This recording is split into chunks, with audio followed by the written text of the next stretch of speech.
আসসালামু আলাইকুম, কেমন আছেন সবাই? আশা করি যে যেখান থেকে আজকের ভিডিওটি দেখছেন সবাই অনেক বেশি ভালো আছেন, সুস্থ আছেন।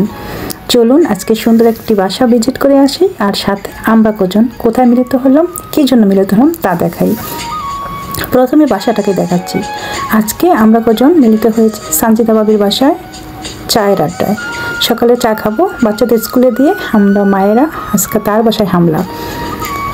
তো বাসায় গিয়ে যা করেছি সেটা একটু পরে দেখাচ্ছি। প্রথমে দেখাই তার প্রিন্সেসের জন্য রুমটাকে কত সুন্দর করে সাজিয়েছে, সেটা শেয়ার করলাম। বাস্তবে কিন্তু আরও বেশি সুন্দর দেখতে। আর এটা হচ্ছে তাদের রুম। সব মিলিয়ে আসলে সুন্দর মন থাকলে আর ঘর সাজানোর যদি মন মানসিকতা থাকে তাহলে এত সুন্দর করে রুম সাজানো যায়। পুরো বাসাটা ঘুরে ঘুরে দেখেছি, তারপর চিন্তা করলাম একটু ভিডিও করে নিই, আমার দর্শকদের জন্য দেখাই। আসলে মন মানসিকতা ভালো থাকলে এবং সুন্দর একটা মন থাকলে সুন্দর করে বাসা সাজানো যায়। সেটা কেন, সুন্দর করে সব কিছু সাজিয়ে গুছিয়ে রাখা যায়। আর ঘর যখন পরিপাটি থাকে তখন কিন্তু খুব বেশি ভালো লাগে, মন ভালো হয়ে যায়। তো প্রথমে দেখলাম প্রিন্সেসের রুম, তারপর ভাবির রুম, এবং এখন যাব ইলানের রুম, তার একমাত্র ছেলে ইলান।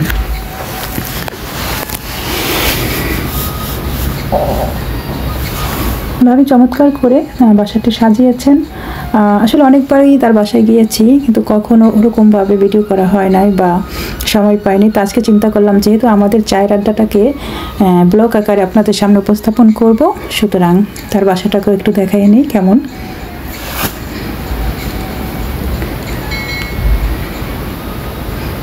বাচ্চাদেরকে মানুষ করার জন্য, বাচ্চাদেরকে সুন্দর একটা ভবিষ্যৎ দেওয়ার জন্য আমরা ইতালিতে এস্টাবলিশ হওয়া সত্ত্বেও কিন্তু সেই দেশটাকে ছেড়ে নতুন একটি দেশে পাড়ি জমিয়েছি। তো বাচ্চাদের পড়াশোনার সমস্ত আয়োজন, সমস্ত ব্যবস্থা করার জন্য আমরা বাবা মারা এখানেও আবারও একটা সংগ্রামে নেমেছি। তারপরেও বাচ্চাগুলি মানুষ হোক, এটাই আমরা চাই। আল্লাহর অশেষ রহমত থাকতে হবে। আর সৎ মানুষ হিসাবে বাচ্চাগুলোকে মানুষ করার জন্য যা যা করা প্রয়োজন আমরা মায়েরা, আমরা বাবারা চেষ্টা করি। এটা প্রত্যেকটা বাবা মারই লক্ষ্য উদ্দেশ্য থাকে যে তাদের সন্তানগুলোকে মানুষের মতো মানুষ করে পৃথিবীতে রেখে যাওয়ার জন্য। আমি এক এক করে সম্পূর্ণ বাসাটা আপনাদেরকে দেখিয়ে দিলাম, তারপর আমি চলে যাব আমাদের আড্ডায়। এটা হচ্ছে ইনগ্রেসো, যেখান থেকে আমরা ঢুকি। সাধারণত সবাই এক এক করে আসতে থাকবে এখনই। তো সব মিলিয়ে আমি একটু চেষ্টা করলাম জিনিসটাকে শেয়ার করার জন্য।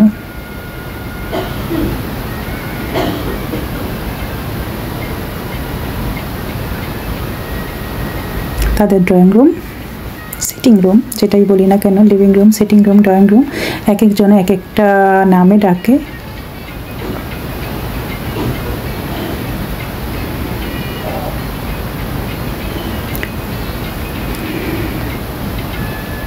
এবার কিন্তু আমি ফার্স্ট হয়ে গিয়েছি, আমি সবার আগে চলে আসছি। এক এক করে সবাই আসছে।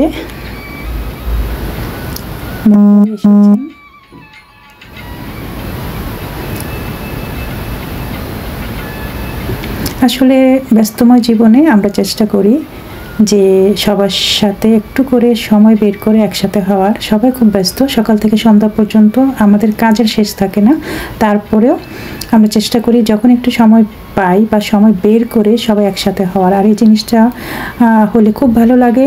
নিজের সংসার জীবন ছাড়াও নিজের পার্সোনাল একটা সময় থাকে যেটা আসলে বন্ধুদের সাথে শেয়ার করতে ভালো লাগে বা গল্প করতে ভালো লাগে। আজকের সময়টাও সেরকম। আর অসংখ্য ধন্যবাদ জানাচ্ছি সানজিদা বাবিকে আয়োজনটি করার জন্য। আসলে একজন উদ্যোগ নিলেই একটা জিনিস করা হয়, উদ্যোগ না নিলে কিছু করা হয় না। সবচেয়ে লেট পার্টি হীরা বাবি।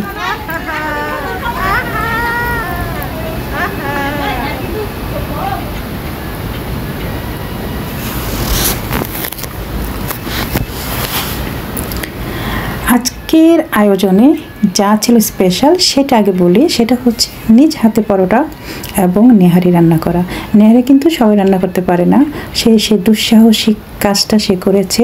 পরোটার সাথে নেহারি, সাথে আছে হালুয়া, গরুর মাংস, তারপর ভাজি, বিভিন্ন জাতের মিষ্টি।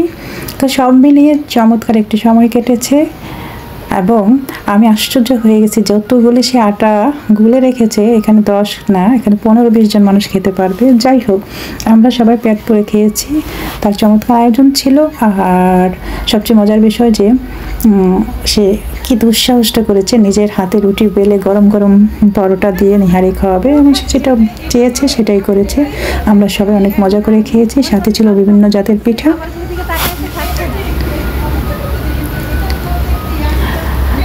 একসাথে হলে কত রকমের গল্প হয়, আড্ডা হয়, আর কত রকমের কথা হয়, সেগুলো তো আসলে শেয়ার করা সম্ভব না। সেটা শেয়ার করতে গেলে পাবলিক আমাকে পিটুনি দেবে। সুতরাং ভয়েসটাকে মিউট করে দিয়েছি। বকবক করার যা আমি করছি, তবে অনেক মজাদার গল্প করেছি। সে একটু আগে যেটা বললাম যে একসাথে হলে অনেক গল্প হয়, যেগুলো আসলে পাবলিক ফাংশনে শেয়ার করা যায় না, কিন্তু চমৎকার একটি সময় কেটেছে।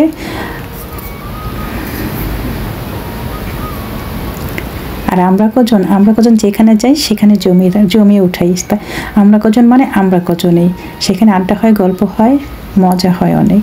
সেটা যদি পাবলিক ফাংশনে পুরোটা শেয়ার করতে পারতাম, তাহলে বুঝতে পারতেন যে আসলে আমরা কতটা মজা করি, কতটা গল্প করি। যাই হোক, এটা জীবনের জন্য প্রয়োজন। কেননা জীবনে চলতে গেলে আমরা খুব ব্যস্ত, আর ব্যস্তময় জীবনের নিজেদের জন্য সময় বের করে সময় ব্যয় করা উচিত। আজকে যেটা থাকবে, কালকে সেটা অতীত, আগামীকাল ভবিষ্যতে কী করব জানি না, আজ আছি কাল নেই। তো আমি চেষ্টা করি যে যেই সময়টা নিজেদের জীবনের জন্য আসে সেটা সম্পূর্ণভাবে উপভোগ করার, ভালোভাবে চলার। আর হাসি দেখে বুঝতেই পারছেন যে কি হচ্ছে এখানে, কিন্তু সেটা তো শেয়ার করতে পারছি না। তবে সঞ্চিতা ভাবিকে অসংখ্য ধন্যবাদ। সে অনেক কষ্ট করেছে আসলে। মেহমান বাসায় গেলে সে একজন যাক আর 2 জন যাক, সবই কষ্ট।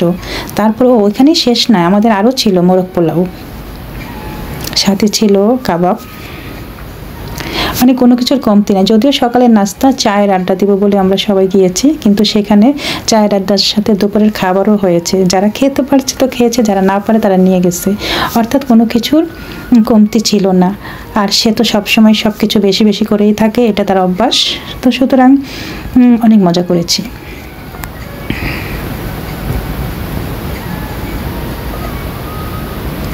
ওর নিহারি বাড়া দেখে কিন্তু আমার বোনদের কথা মনে পড়েছে। আমার ছোট বোন নয়নমণি, সেও নাকি অনেক মজা করে নিহারি রান্না করে, আমার আম্মু রান্না করে। তো নয়নের হাতের নিহারি আমি খাই নাই, যদিও ওর হাতেরটা খেলাম। ইনশাল্লাহ ভবিষ্যতে বাংলাদেশে যখন যাব ওর হাতেরটা আমি খাবো। এই ছিল আজকের আয়োজন। সবাই মিলে খুব মজা করেছি। স্পেশাল নেহারি, স্পেশাল পরোটা বাবির হাতে খেলাম। আবারও আসবো ইনশাল্লাহ নেক্সট কোনো দিন। তো সবাই অনেক বেশি ভালো থাকবেন, সুস্থ থাকবেন। দেখা হবে নেক্সট ভিডিওতে। আল্লাহ হাফেজ, আসসালামু আলাইকুম।